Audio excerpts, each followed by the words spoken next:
তাদের প্রতি আমি চ্যালেঞ্জ ছুড়ে দিলাম, যেই বিদ্যুতের সমস্যা রয়েছে, যেই গ্যাসের সমস্যা রয়েছে, সেইটি সমাধানের জন্য তারা যদি সরকার থেকে ভালো কোনো পরিকল্পনা নিয়ে আসতে পারে, যে পরিকল্পনা আগামী 3 মাসের মধ্যে, বাদ দেন 3 মাস, আরো 3 মাস আমি তাদেরকে দিলাম, যদি 6 মাসের মধ্যে তারা সমস্যার সমাধান করতে পারে, তাহলে তাদের প্রত্যেকটি পরিকল্পনা আমরা বাস্তবায়ন করব। সরকার তার কমিটমেন্ট থেকে পিছু সরে এসেছে।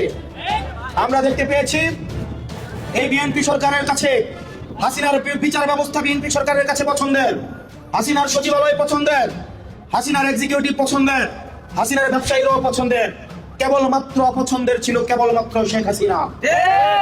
আমরা আমাদের জায়গা থেকে আমরা হাসিনা ব্যবস্থার পরিবর্তন চেয়েছি, কেবল হাসিনার পরিবর্তন চাই নাই। এই বিএনপি সরকার এসে তারা জন আকাঙ্ক্ষার বিপক্ষে গিয়ে, গণভোটের বিপক্ষে গিয়ে তারা এমন এক ধরনের অবস্থান নিয়েছে, যে অবস্থান সরাসরি আমাদের আকাঙ্ক্ষার পরিপন্থী। মাননীয় স্বরাষ্ট্রমন্ত্রী গতকাল সংসদে দাঁড়িয়ে দম্ভের সাথে বললেন সংবিধান সংস্কার কমিটি, এটা নাকি কোনো সংবিধানে নাই। এটা যদি সংবিধানে না থেকে থাকে 2026 সালের নির্বাচন কোনো সংবিধানে ছিল না। সংবিধান অনুযায়ী নির্বাচন হওয়ার কথা ছিল 2029 সালে। সংবিধান অনুযায়ী আপনার থাকার কথা ছিল শিলংয়ে। সংবিধান অনুযায়ী মাননীয় প্রধানমন্ত্রী থাকার কথা ছিল লন্ডনে। সংবিধান অনুযায়ী আপনার নেতা কর্মীর থাকার কথা ছিল ধানক্ষেতে। সংবিধান অনুযায়ী আপনার নেতা কর্মীর চালানোর কথা ছিল ঢাকা শহরে রিক্সা। এই সংবিধানের বিরুদ্ধে গিয়ে ছাত্র জনতা রাস্তায় নেমে আসে, এই সংবিধানকে বৃদ্ধাঙ্গুলে দিয়ে নতুন বাংলাদেশের অভিমুখ তারা সেট করেছে। অত্যন্ত পরিতাপের বিষয়, হাঁটু সমান পানিতে, বুক সমান পানিতে 2026 সালের এইচএসসি পরীক্ষার্থীদের আপনি ডুবিয়ে ডুবিয়ে আপনি পরীক্ষা দিতে বাধ্য করেছেন, এবং একটা পরীক্ষার প্রশ্ন আপনি প্রণয়ন করেছেন। আপনি পরীক্ষার প্রশ্নের মধ্যে 2টা সৃজনশীল আপনি ভুল দিয়ে রেখেছেন। একটা পরীক্ষার্থীর তখন মানসিক অবস্থা কি ধরনের হয় একবার চিন্তা করেন। সে যখন দেখে প্রশ্নপত্রে ভুল, সে যখন নিজে চেষ্টা করে পরীক্ষা উত্তর মিলানো, পরীক্ষা দিয়ে এসে হয়তো বুঝতে পারে প্রশ্নপত্রে ভুল, সে যখন উত্তর মিলাতে পারে না, তখন পরীক্ষার মধ্যে কি ধরনের মানসিক অবস্থা তৈরি হয় একবার চিন্তা করেন। আপনারা একবার দুঃখ প্রকাশের প্রয়োজন বোধ করলেন না, বরং এই শিক্ষার্থীদেরকে আপনারা বলছেন মাদকাসক্ত। এই শিক্ষামন্ত্রী আপনি যাদেরকে ফার্মের মুরগি বলছেন, এই ফার্মের মুরগিরা রাস্তায় এসেছে বলে আজকে শিক্ষামন্ত্রী হয়েছেন। এই ফার্মের মুরগিরা রাস্তায় নেমে এসেছে বলেই শিলং থেকে এসে সংবিধান বিশেষজ্ঞ হয়েছে। এই ফার্মের মুরগিরা রাস্তায় এসেছে বলেই আজকে লন্ডন থেকে এসে বাংলাদেশের প্রধানমন্ত্রিত্ব করছে।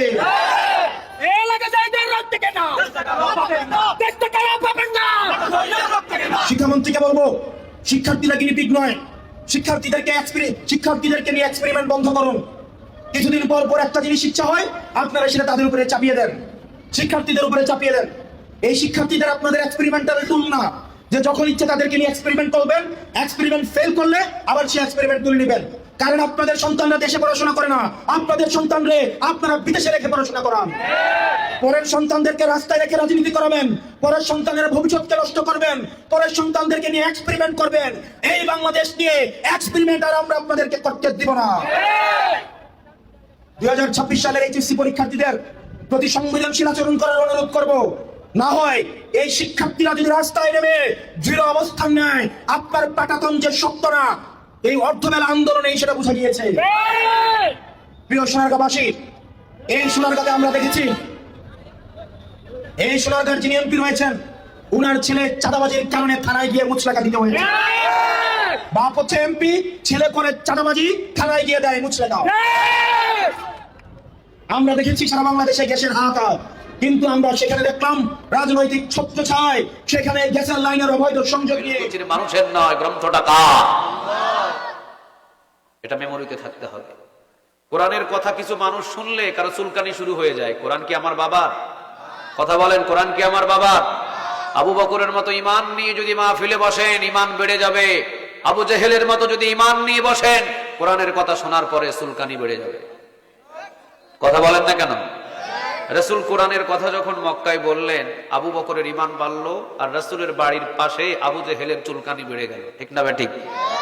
একজন গেলেন জান্নাতের দিকে, আরেকজন গেলেন। বাংলার জমিনের ভিতরেও কিছু মানুষ কোরআনের কথা শুনলে তাদের কলিজাটা শীতল হয়ে যায়, জান্নাতের দিকে রওনা দেয়।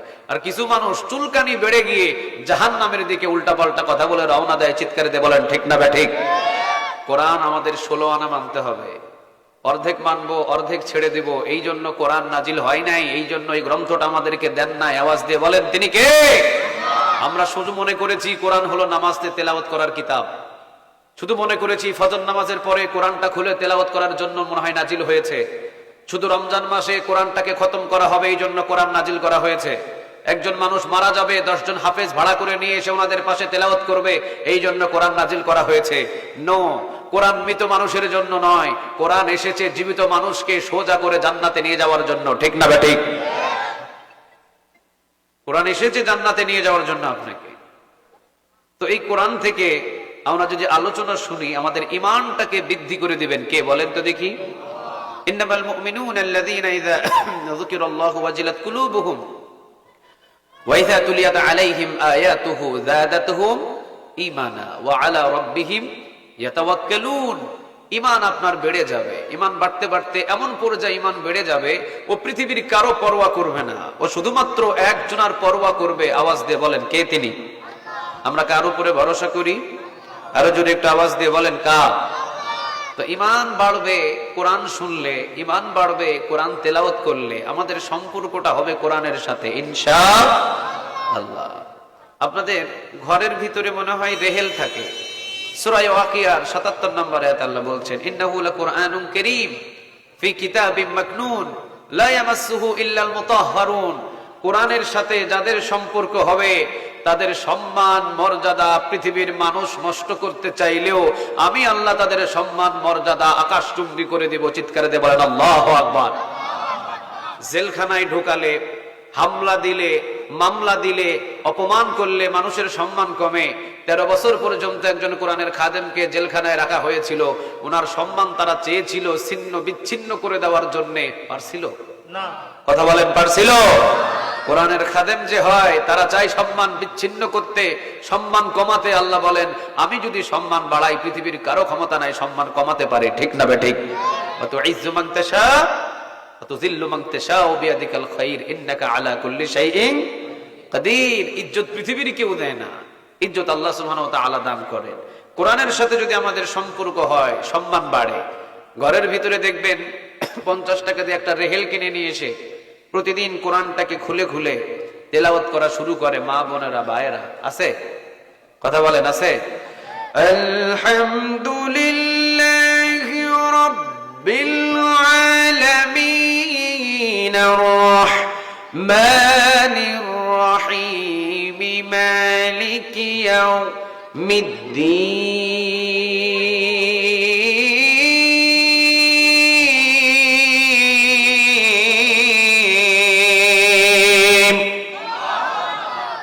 প্রতিদিন কোরআনটাকে তেলাওয়াত করা শুরু করে।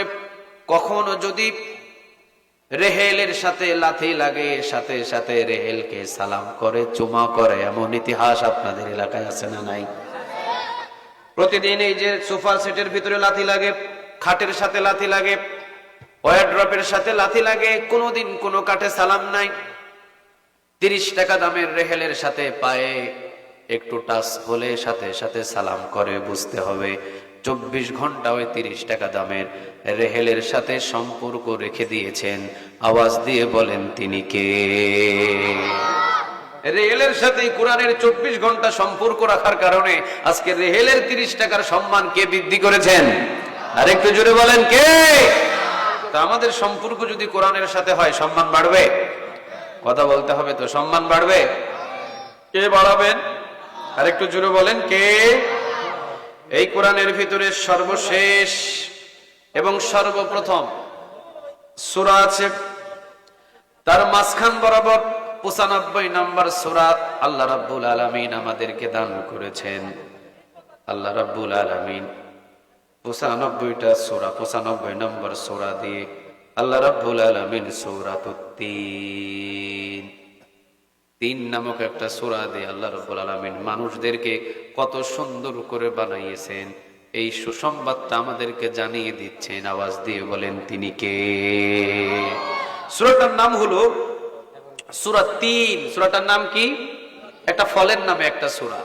আল্লাহ রাব্বুল আলামিন বলছেন ওয়াত-তিনি ওয়াজ-যাইতুনি ওয়া তুরি সিনিনা ওয়া হাযাল البلد الأمين